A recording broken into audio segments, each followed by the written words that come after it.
Barakatah Yahweh, Bahashem Yahushai, Bahashem, Ruach Kodash. Welcome to another live lesson. The name of this one is Awake to Glory. And pretty much this is an idea, a thought that came to mind last night to go over the book of Revelation 21, dealing with the kingdom of heaven, because this is pretty much what we're all fighting for. You know, to receive that penny, which the penny is the kingdom of heaven. And that is a day's wage, which is what we will receive if we endure to the end. This is why Yahushua said, he that endureth to the end, the same shall be saved. Part of the salvation is being delivered from the woes and the hard times and the destruction that's coming, and also the kingdom of heaven, which is the ultimate reward, which is that glory that was promised to the elect of the nation of Israel, which are the saints of the Most High Yahweh Bashem Yahushai. As I was preparing for the lesson, I was looking for some wise quotes that we could use, and this one stuck out to me. Very simple, very simple proverb, but very impactful.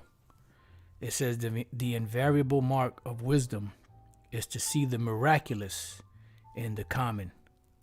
Dealing with a guy by the name of Ralph Waldo Emerson. So the invariable mark of wisdom is to see the miraculous in the common. And pretty much those of us that are fighting for the kingdom of heaven, we haven't seen any of these things. We haven't seen Yahushua in the flesh. We haven't seen the Most High in the flesh, first and foremost. We haven't seen Yahushua in the flesh. We haven't seen angels in the flesh that we know of. We haven't seen the kingdom of heaven, as the prophets of old saw them in the visions. But the Lord has put something in us to strive towards that mark, because the Lord is the one that the Lord Yahweh Bashem Yahushai is the driving force behind anything that we do, trying to word it correctly. But this here, the invariable mark of wisdom is to see the miraculous in the common. The first precept that came to mind was 2 Corinthians 4:18. It says, well, we look not at the things which are seen, but at the things which are not seen, for the things which are seen are temporal. Right, so we see the miraculous in the common, because we are common men. We're walking and living a common life, but we know that there's something coming later on down the road which is far greater than anything imaginable in this side. Even the person that's living their best life, the international banking families, they're miserable in comparison to the least of the Israelites in the kingdom of heaven, because here they have to worry about getting sick, worry about dying, worry about losing their riches, So in the kingdom of heaven, we will not have to worry about any of that. It says, but the things which are not seen are eternal, which is what? Us seeing the miraculous in the common, as the proverb stated. All right. I found another proverb which is beautiful. It says, however long the night, the dawn will break. And this is an African proverb, which they're trying to, well, that's a different proverb, but this one is, however long the night, the dawn will break. And this is what we're waiting for, because we're pretty much in our night right now, and we're waiting for the dawn to break so that we can get the kingdom of heaven, which is the glory. Once this kingdom goes down, it'll become Esau's night and our morning, which is our new rising, which is the kingdom of heaven. So with that being said, let's start off in Revelation 21, and this is what we have to look forward to. Now, keep in mind that Revelation 21 is dealing with the Israelites, the elect, coming down from heaven on the earth in a glorified state to reestablish, order on the earth. But when the Apostle John saw it, he saw it in the form of a city, an actual city with walls, streets paved in gold, precious stones, the name of the 12 tribes, the name of the 12 apostles, But there will be an actual kingdom, and buildings built and all of that. But this vision that the Apostle John saw, which he actually saw an actual city, is a representation of the glorification of the nation of Israel, beginning with Yahweh Bashem Yahushai. So it goes on and says, and I saw a new heaven and a new earth. For the first heaven and the first earth were passed away. Why was there a new heaven and a new earth? Because the new heaven and the new earth that are coming are going to be under new rulership. A whole total, it's going to be the same earth, but under new management. So you could understand. It says, and there was no more sea, meaning no more wicked, no more nations ruling. Now, to back that up, let's go real quick to the book of Revelation 17, first and foremost, which tells us what these seas are, 17 and 15. And he saith unto me, the waters which thou sawest, where the horse sitteth, are peoples and multitudes and nations and tongues. All right. So these seas represent the nations, beginning with Esau ruling, but it also represents the wicked, which are the ones that are in authority right now, that are ruling, this present world through wickedness. Let's go to Isaiah 57 and 20. But the wicked are like the troubled sea when it cannot rest, whose waters cast up mire and dirt. There is no peace, save the Lord Yahweh Bashem Yahushai, to the wicked. Why? Because eventually they know that they're going to go down. And that's what we're waiting for. And as we're waiting, we're watching their system, their whole world collapse, cave in, and decay. Although to the ones that are not in the know, so to speak, that whose eyes are not open, it seems like they're prospering, but they're really not. They're really struggling, but they have to keep that stiff upper lip. As the saying goes, never let them see you sweat, right? So Revelation 2:21 and 2, it says, and I, John, saw the holy city, New Jerusalem, coming down from the Most High out of heaven, prepared as a bride adorned for her husband. So let's deal with that. The New Jerusalem are the Israelites renewed, refreshed, restored. Let's go real quick. And also a part of that is what? Waiting for the kingdom of heaven, because, this society is corrupt. This society is polluted, as it states in Micah 2 and 10. Arise ye and depart, meaning mentally come out of it. It says, for this is not your rest, right? Because there remaineth a rest for the people of the Most High. And that's what the kingdom is all about, to bring forth rest unto us, relaxation, a calmness that we've never felt. Even though now it's not as tough as it was during the time of slavery, during the time of the colonization of the Americas and the islands and all of that, there's still an uneasy feeling because we're still subject to payments. There's still, we are living in uncertain dwelling places. From one day to the next, death is still lurking around, the valley of the shadow of death. We're still susceptible to death. So it's just so many things that keep us uneasy. Because the Lord said a part of the curse would be, there I will give thee a trembling heart. Among these nations shalt thou find no ease. So it says, because it is polluted, it shall destroy you even with a sword destruction. So we have to mentally come out of it, but we're waiting for the promise of the Lord Yahweh Bashem Yahushai to deliver us. And Hebrews 11 and 8, this is dealing with our forefather Abraham. By faith Abraham, when he was called to go out into a place which he should after receive for an inheritance, obeyed, and he went out not knowing whither he went. Right, he didn't know where he was going, but he knew that wherever it was, the Lord said it, so he believed it. By faith he sojourned in the land of promise, as in a strange country, right? Because he still wasn't given it at that time. He was just shown. Dwelling in tabernacles with Isaac and Jacob, the heirs with him of the same promise, right? So these dwelling places, these tabernacles, these tents, will now be made actual buildings, an actual permanent home. Because a tent, pretty much you set up the tent and then you move and you take the tent down and move to the next place, But when the kingdom of heaven is established, there will be no more moving. There will be no more, okay, we'll call the U-Haul, call a moving company, we're about to move again, blah, blah, blah. Once this move happens, it's over. It says, for he looked for a city which hath foundations, whose builder and maker is the Most High, which is the kingdom of heaven. So right now we're going through the process of building the people of the kingdom of heaven, which are going to set everything in order. So the 144,000, the elect and all of the people being set up are going to be the first to inherit the kingdom of heaven, which are the first fruits. All right. And the governing body, which is the 144,000, you have the 12 apostles, you have the all of the men that are going to be set up in positions, to be the judges and the leaders and the saviors, as the scriptures say, of the nation of Israel and also of the nations, because we're going to have to judge the nations also. Right? So let's go from there to Isaiah chapter 52, because it begins with the people. The Lord chose the place for the people's sake.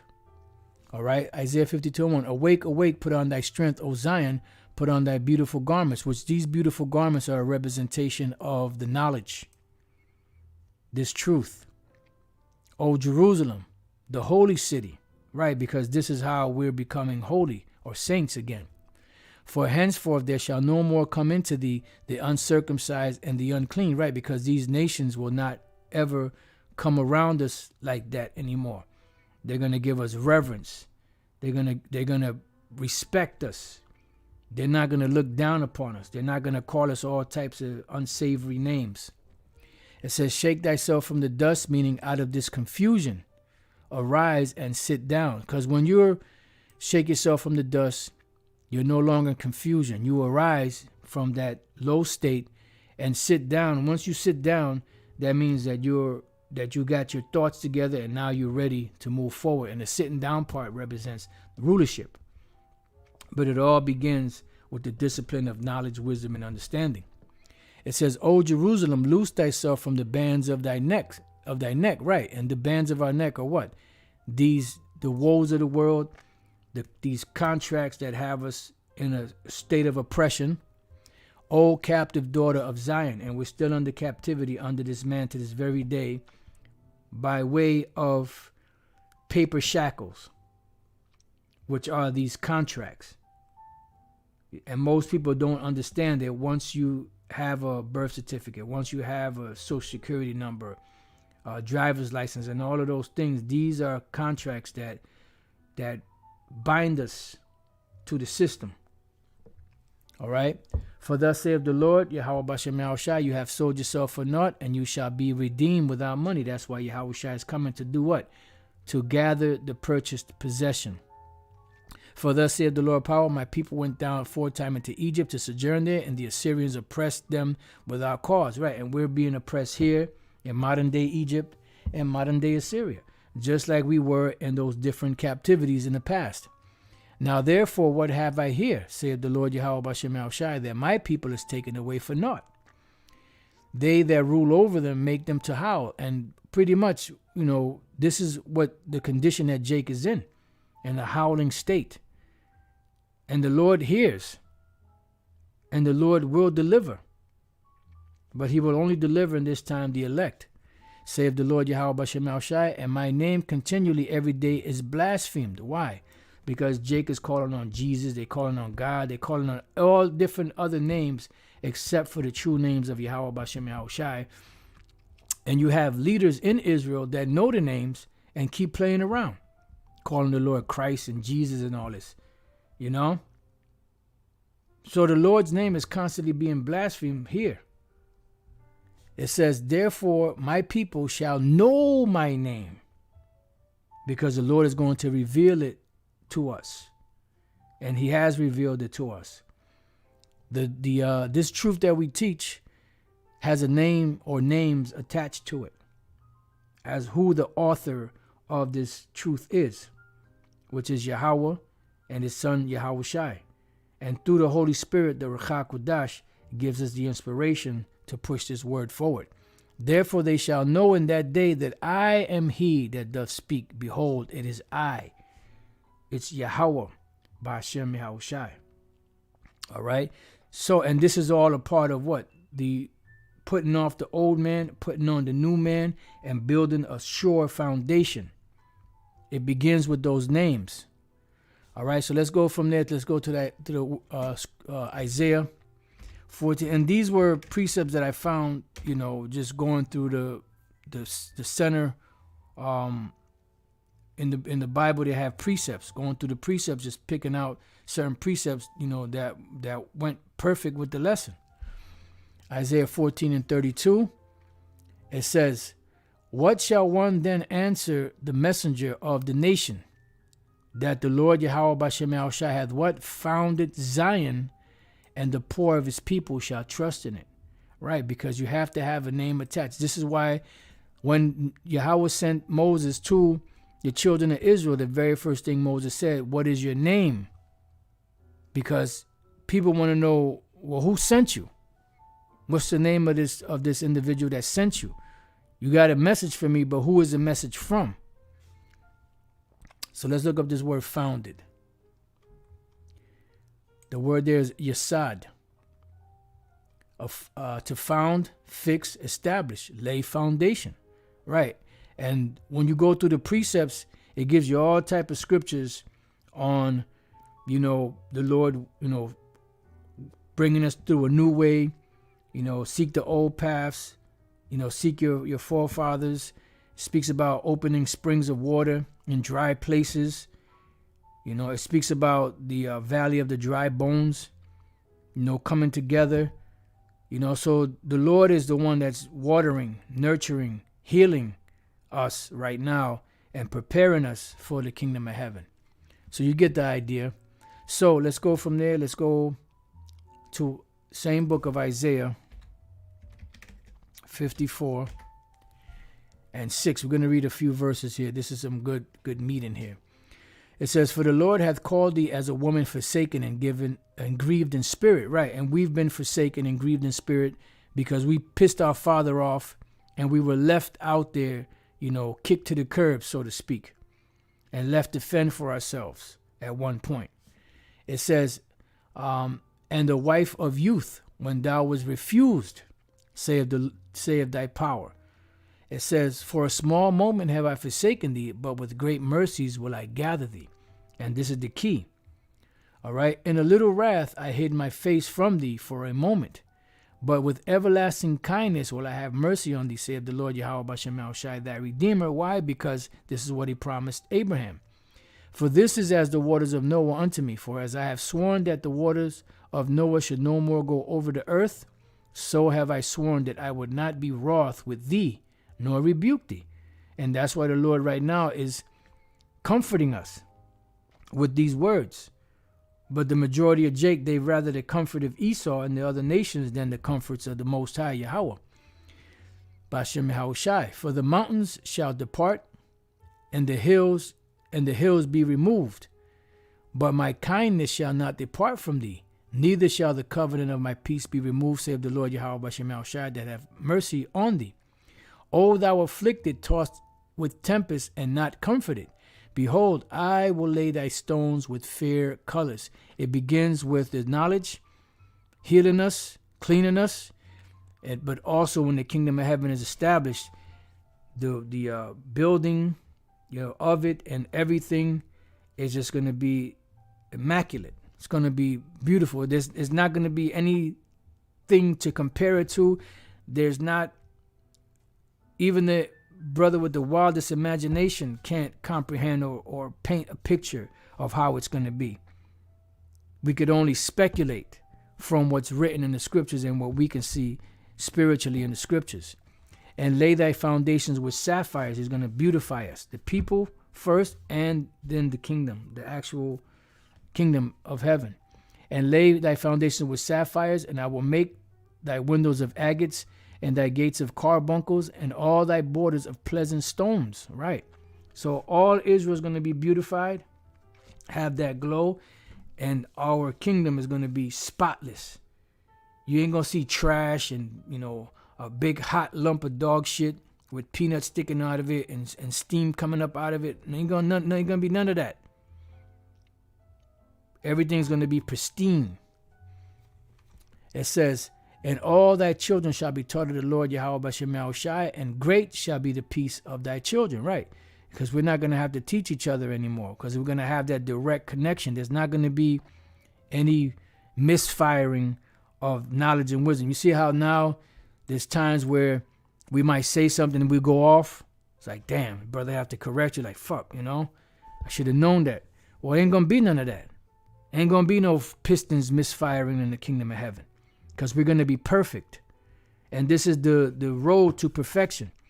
So when those things happen, I perceive it as the Lord Yahweh B'Shem Yahushai doing it to keep us level-headed, because knowledge puffeth up.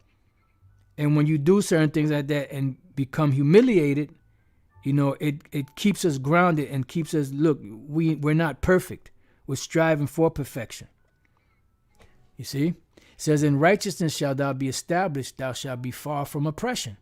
For thou shalt not fear, and from terror, for it shall not come near thee. Right. And this is what we're waiting for. Now let's go from there. Let's go back. I'm sorry, let me read one more. Behold, they shall surely gather together, but not by me. Whosoever shall gather together against thee shall fall for thy sake. And that's not going to happen.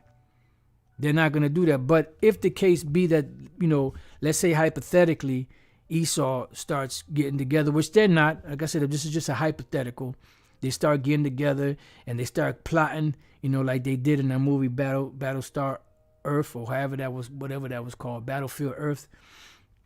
And then all of a sudden they get the upper hand, and then now we're back in captivity. The nations are back on top. No, that ain't going to happen.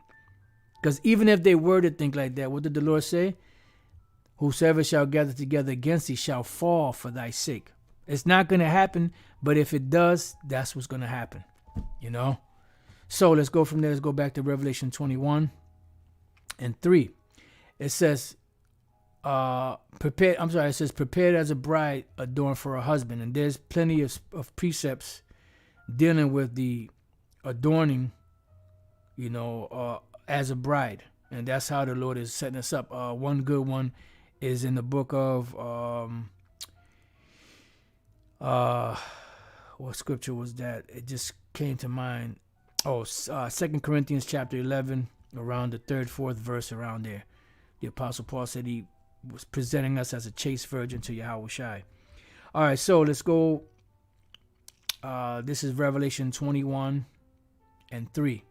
It says, and I heard a great voice out of heaven saying, behold, the tabernacle of the Most High is with men, with the Israelite men, because he's going to be glorified once again in his people.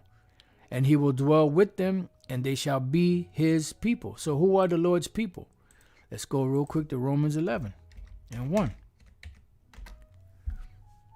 It says, I say then, have the Most High cast away his people? The Most High forbid, for I also am an Israelite, of the seed of Abraham, of the tribe of Benjamin. So the Lord did not cast away his people. So his tabernacle being with men is dealing with his people, the Israelites. And the Most High himself shall be with them and be their power. And the Most High, Yahweh B'Shem Yahushai, shall wipe away all tears from their eyes, and there shall be no more death, neither sorrow nor crying, neither shall there be any more pain, for the former things are passed away. Right. And some of the former things being passed away is what? This wicked society, the pollutions of the earth, the pollutions of the waters, the pollutions of the air, the pollutions of the food. Everything that's tainted, that adds, besides the stuff that we breathe in and drink, the things that we eat, with all these different added preservatives and chemicals that are constantly destroying our immune system, destroying our bodies, making our bodies to inflame itself, because it's trying to fight off whatever it is that's in there, and it's overwhelmed, so it's working overtime. All of this is going to be gone. There ain't going to be no more pain. Brothers ain't going to be like, or sisters ain't going to be like, damn, man, I haven't been able to take a good shit in a couple of days, because the food that we eat is all fucked up. And even when you take supplements and you take, probiotics and prebiotics, and you get the right gut health and all of that, you eat your kimchi, your righteous kimchi. Make sure if you eat kimchi, make sure it's not fermented with unlawful fish. your sauerkrauts and all that, and still fucked up. Why? Because of the pollutions that are here in America, in the food and in the air and in the water and so on and so forth. It says, and he that sat upon the throne said, behold, I make all things new. And he said unto me, write, for these words are true and faithful. So the Lord says he's going to make all things new. Let's go to 2 Peter chapter 3. We're going to read a couple of verses there. And verse 12. You could actually start at 10, but we're for the interest of time, looking for and hastening unto the coming of the day of Yahweh B'Shem Yahushai. Why? Because once that day comes, this segment or this chapter in the book will be over. Now everything will be downhill, so to speak, after that. Wherein the heavens being on fire shall be dissolved. The heavens, which is plural, are the rulerships of Esau and the other nations.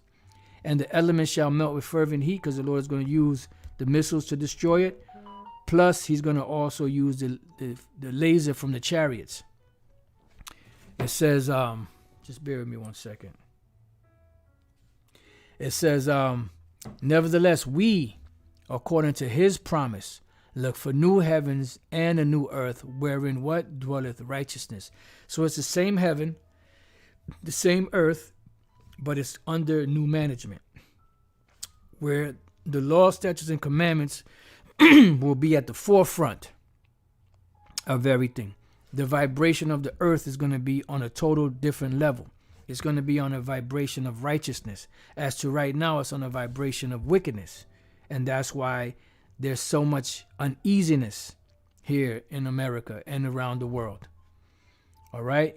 It says, wherefore, beloved, seeing that you look for such things, be diligent that you may be found of him in peace, without spot and blameless. Yeah. And part of that is keeping the doctrine pure. That's it. Now let's go back to Revelation 21:6. It says, and he said unto me, it is done. Meaning what? It's finished. Like when Yahushua was on the cross, he said, it is done. That's it. He meant that.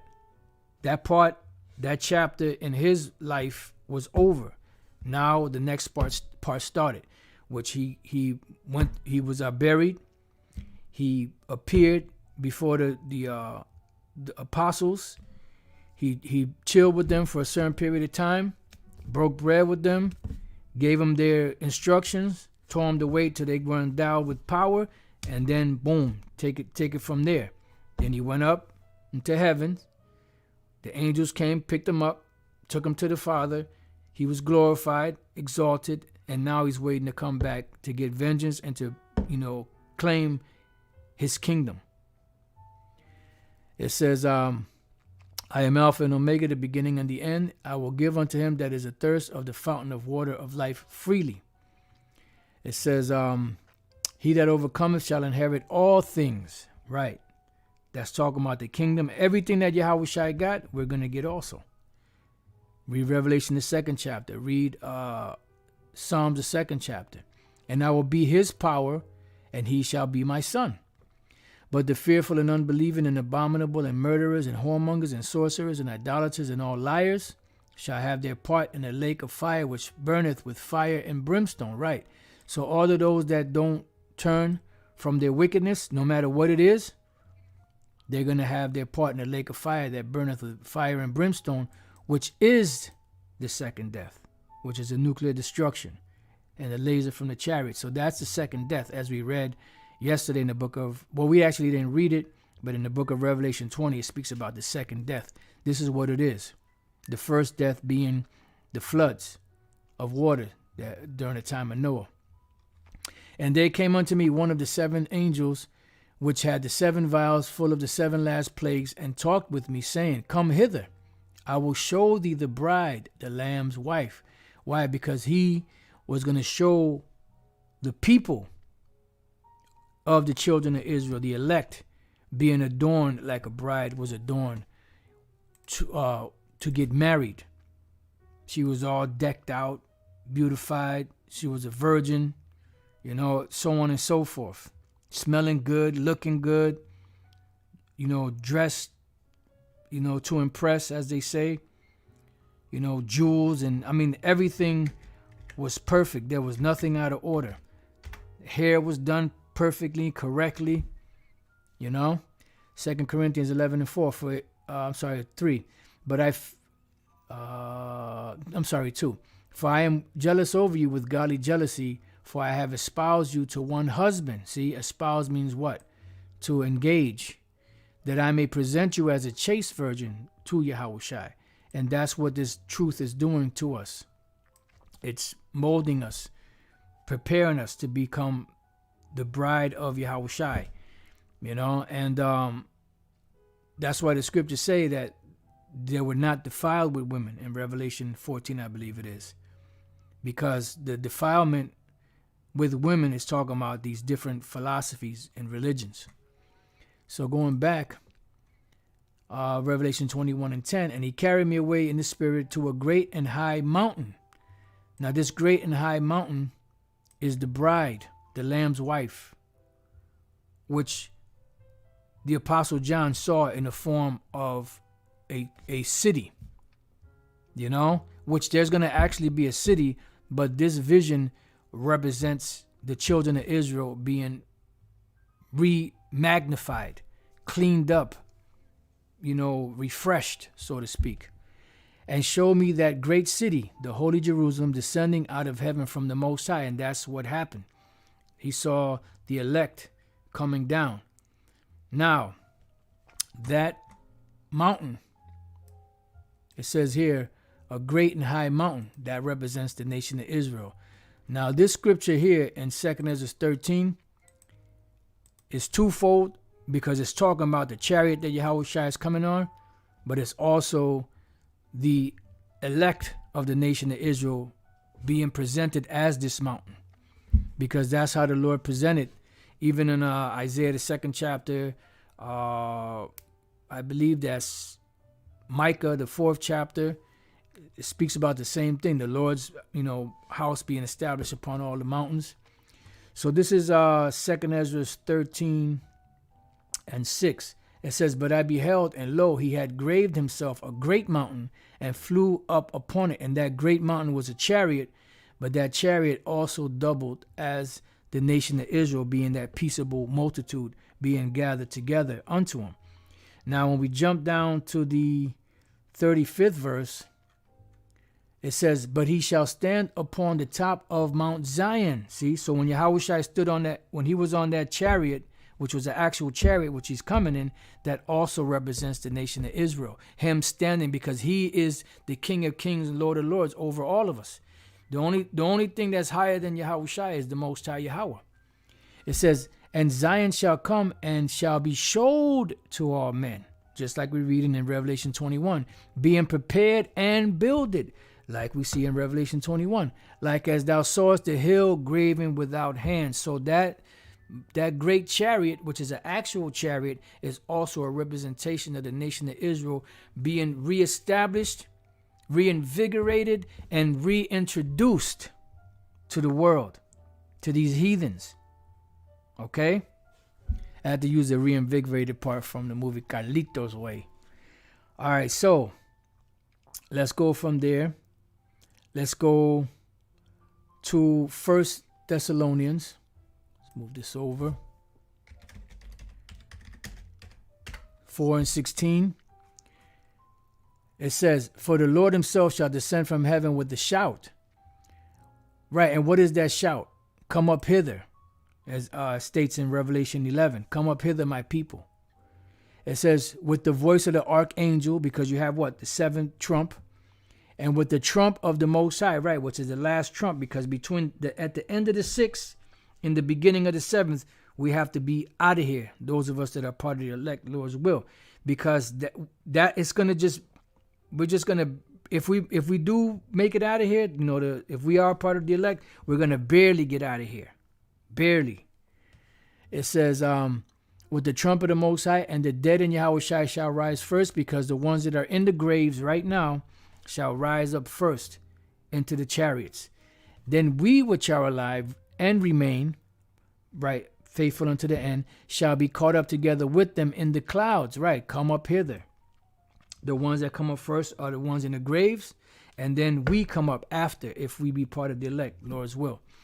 To meet the Lord in the air, in the chariot, just like he left. He's coming back, and he's coming to resurrect those, of us, Lord's will, that are in his dead state. Even though we're alive through the knowledge of wisdom and understanding of Yahweh Bashem Al Shai, we're still in a dead state because we don't have our kingdom yet, which is the kingdom of Yahweh Shai. To meet the Lord in the air, and so shall we ever be with the Lord. Wherefore comfort one another with these words, because this is what's coming. This is what we're striving for. We're not here just to do what we do because we like, to just, this is just something to do. It's the fad, so we get involved in it. Every so many years, a fad comes through, and Jake gets down with it. The Black Panthers, the Muslims, and Hotep and all that. And then every so many years, they change to the new fad. No, this is not a fad. It's not a fashion. This is a life or death situation. This is the truth. All right, so let's go from there. Let's go to Revelation 11, which was quoted. Revelation 11 and 12, straight to the point. It says, and they heard a great voice from heaven saying unto them, this is Yahweh Shai speaking, because he said that the Lord is going to give that voice. Come up hither. And they ascended up to heaven in a cloud, in a chariot, and their enemies beheld them. You see? Boom. And then Revelation 18, it says that you be not partakers of her sins. So going back to Revelation 21 and 11, it says, having the glory of the Most High, and her light was like unto a stone most precious, even like a jasper, clear as crystal, because we're going to be glowing, because of the Lord magnifying us, because of this knowledge, because we're going to be perfected, because we're going to have the laws, statutes, and commandments in our inwards. And everything changed. Remember when Moses saw the glory of the Lord, just the hinder part of the Lord, he had this glow, and it was so intense that he had to put a veil over it because Jake, was nervous. So he had to put a veil over it, because the glory of the Lord that was in that body that he was in. So just imagine when we get those magnified bodies and get the law, statutes, and commandments put into our inward parts, and we'll be able to be in the presence of the Lord, and he can look upon us. Not that he's going to actually be there, because he said no man can look upon him and live, but his presence being there among us. Can you imagine the glow and the magnitude and the radiance that's going to come off of us? The nations will not even dare look at us. They're going to have their heads down to the ground. They're going to be bowed down. They're going to have bad backs in the kingdom of heaven because they're not going to be able to look at us. It's a great magnifying that's going to go down. All right. So let's read on. It says, and had a wall great and high, and had 12 gates. Right. So this is an actual city he saw with actual walls, actual gates, which is a representation of the Israelites being magnified. Because right now we're not magnified, even though the knowledge is catapulting us over the majority of people. We're still in a low condition.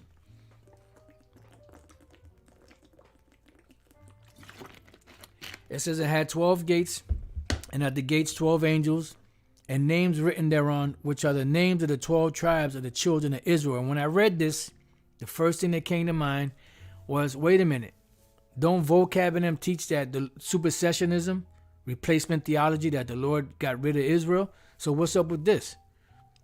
How is this here written? How is the kingdom of heaven going to have the 12 tribes of the children of Israel written on the gates if the Lord did away with Israel? If there was a replacement of Israel for the believers, how come it didn't say which are the names of the believers?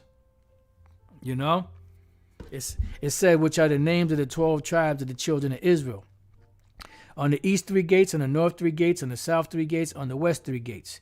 And the wall of the city had 12 foundations, and in them the name of the 12 apostles of the Lamb, right, which were the 11 plus Mattathias, which was the 12th. And he that talked with me had a golden reed to measure the city, and the gates thereof, and the wall thereof. And the city lieth foursquare, and the length is as large as the breadth. And he measured the city with the reed 12,000 furlongs. The length and the breadth of the height of it are equal. And he measured the wall thereof 144 cubits, according to the measure of a man, that is of the angel, because we're gonna be in that angelic state, or whoever the 144,000 is, they're gonna be in that angelic state because they're going to be the top judges. Angel simply means messenger. All right. It says, and the building of the wall of it was of jasper, and the city was pure gold, like unto clear glass, as we read in Isaiah 54, that of agates and the different precious stones that are gonna adorn the kingdom of heaven. But this is what the nation of Israel is being compared to. And the foundations of the wall of the city were garnished with all manner of precious stones. The first foundation was jasper, the second sapphire, the third a chalcedony, the fourth an emerald, the fifth sardonyx, the sixth sardius, the seventh chrysolite, the eighth beryl, the ninth a topaz, the 10th a chrysoprasus, the 11th a jacinth, the 12th an amethyst. It says, and the 12 gates were the 12 gates were 12 pearls. Every several gate was of one pearl. And this is Israel being magnified, but the kingdom of heaven is also going to be great. It's going to be splendid, magnificent. And the street of the city was pure gold, as it were transparent, which brings to mind the dream or vision that the brother from England's wife had. She's a Edomite looking woman, but when she saw her, I believe she said she saw a reflection either in the street or in the water, of the kingdom. And she said she saw herself as a so-called black woman, because that's exactly what she is, but she just has a different cover on. You have we always use Blake Griffin's son. He's really a so-called black man, a Judite, or actually Levite, that looks like a so-called white man. In the kingdom of heaven, guess what? He's going to get that color back. All right? And I saw no temple therein, for the Lord power almighty and the Lamb are the temple of it, right? Because we're not going to need a temple, because what was the temple for? The temple was for, the sacrificing, of sin offerings and things of that nature, to get closer to the Lord, where he would come down once a year, his presence, in the tabernacle, when the high priest would go in to offer for the Day of Atonement. But the presence of the Most High is going to be there. Yahushua is going to actually be there. So there's gonna be no need for that. There's not gonna be any sacrifices for sins in the kingdom of heaven. Now there will be sacrifices as far as free will offering, savory, incense burnt to the Lord, Passover and different high holy days where offerings will be given, but not for sin. It says, and the city had no need of the sun, right? Because the knowledge, wisdom, and understanding of the Lord will be there among us. We will not fail. We will not have a misfiring piston in the kingdom of heaven. We're not going to say something that's off, and the record goes, say what? What'd you say? Ain't going to be none of that. Neither of the moon to shine in it, for the glory of the Most High did lighten it, and the Lamb is the light thereof. He said he's the light, right? Now let's go from there to the book of 2 Maccabees. All right. 2 Maccabees, the 3rd chapter. And we're just going to go straight to the point. 38th verse. This is Heliodorus speaking to the king of Syria, I believe it was, when he was asking him, because this is after he got his ass whooped. The angels fucked him up within an inch of his life. So when he went back to the king, pretty much the king asked him, well, who's a fit man that we could send to Jerusalem to go get that money? And this is what Heliodorus answered him. It says, if thou hast an enemy or traitor, send him thither, and thou shalt receive him well scourged. Man, them angels put a hell of an ass whooping on Heliodorus, man. He learned the respect of the power of Yahweh Bashem Yahushai. If he escaped with his life, for in that place, no doubt, there is an especial power of the Most High Yahweh Bashem Yahushai. And that's how it's going to be in the kingdom of heaven. For he that dwelleth in heaven hath his eye on that place, and defendeth it. And he beateth and destroyeth them that come to hurt it. So how in the hell is Esau going to get back into power, after we rule for 1,000 years in the kingdom of heaven? All right, so let's go from there. Let's go back to Revelation 21 and 24. And the nations of them which are saved shall walk in the light of it. Now, what is it speaking about? It's not talking about the actual nations.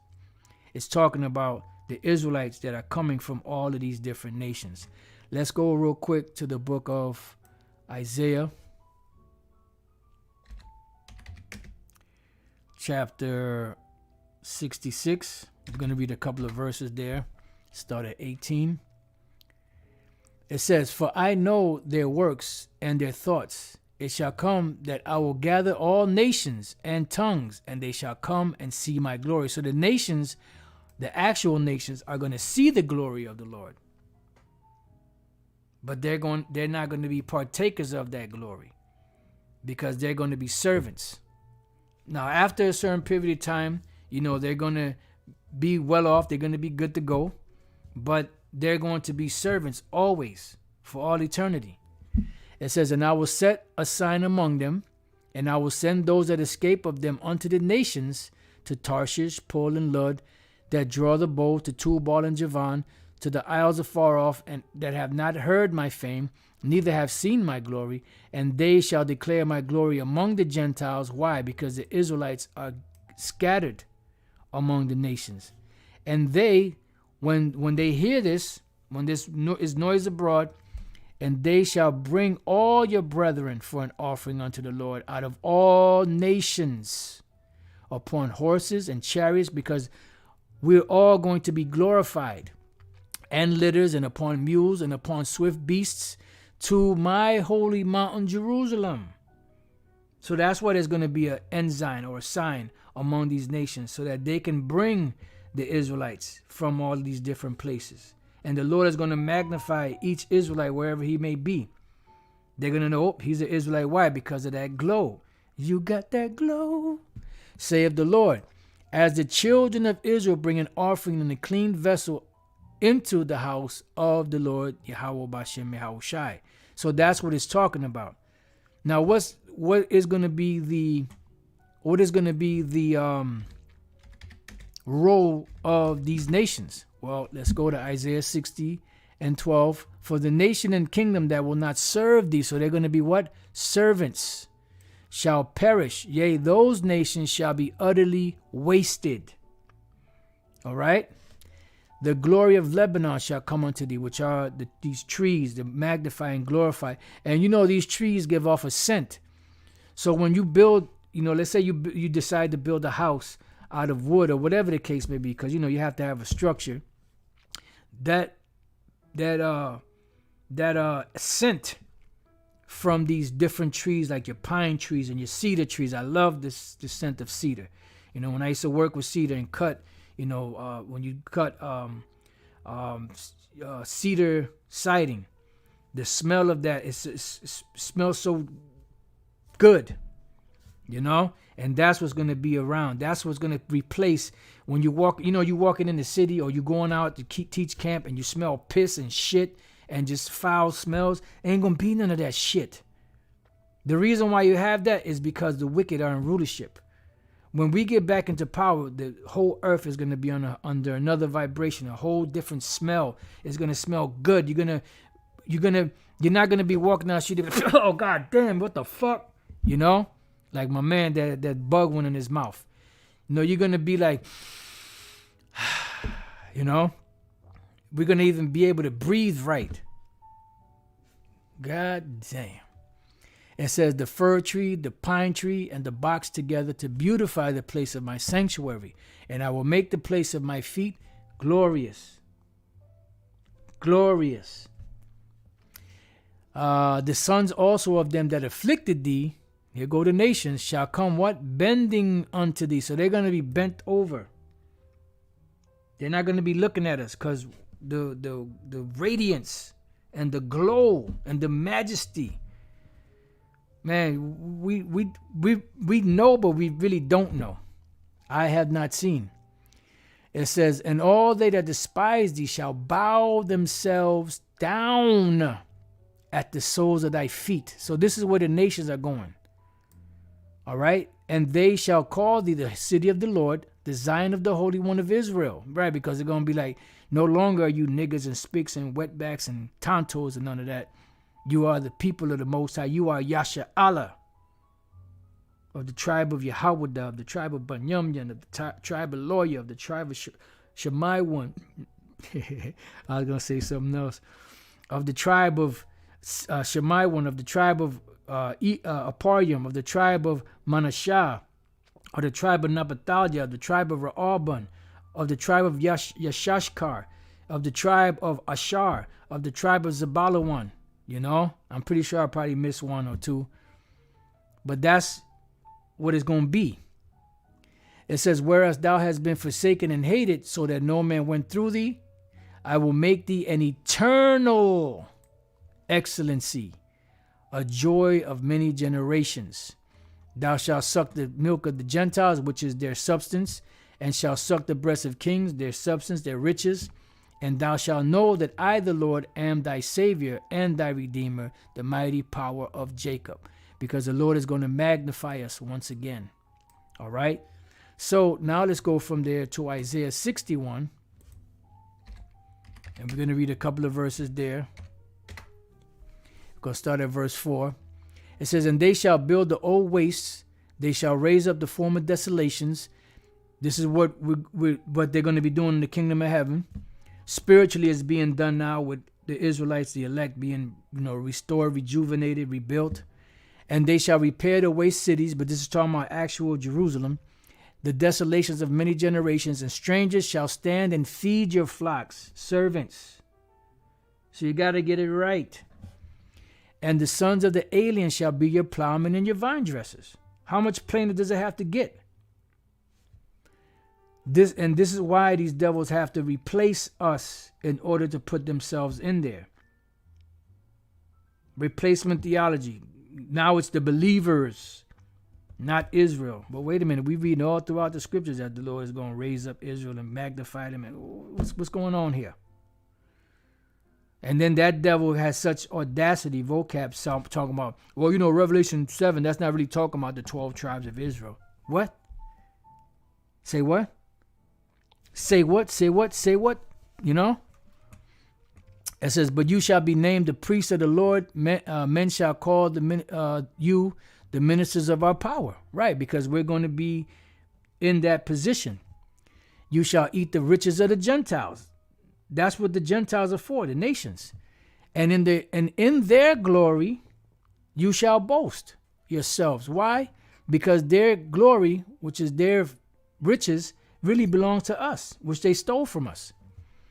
For your shame you shall have double, and for your confusion they shall rejoice in their portion. Therefore in their land they shall possess the double. Everlasting joy shall be unto them. So what happened? I thought after 1,000 years Esau is going to take us back down. Everlasting joy shall be unto them. For I, the Lord, love judgment. I hate robbery for burnt offerings. And I will direct their work in truth. And I will make an everlasting covenant with them. And their seed shall be known among the Gentiles. Right. Our seed is going to be known among the Gentiles. They're going to know about it. They're going to hear of the fame. And their offspring among the people. All that see them shall acknowledge them, that they are the seed. The seed. This is another cut, which the Lord hath blessed. In thee, Abraham, shall all nations of the earth be blessed. This is a super cut. And their seed, Israel, shall be known among the Gentiles, and their offspring, more seed, among the people.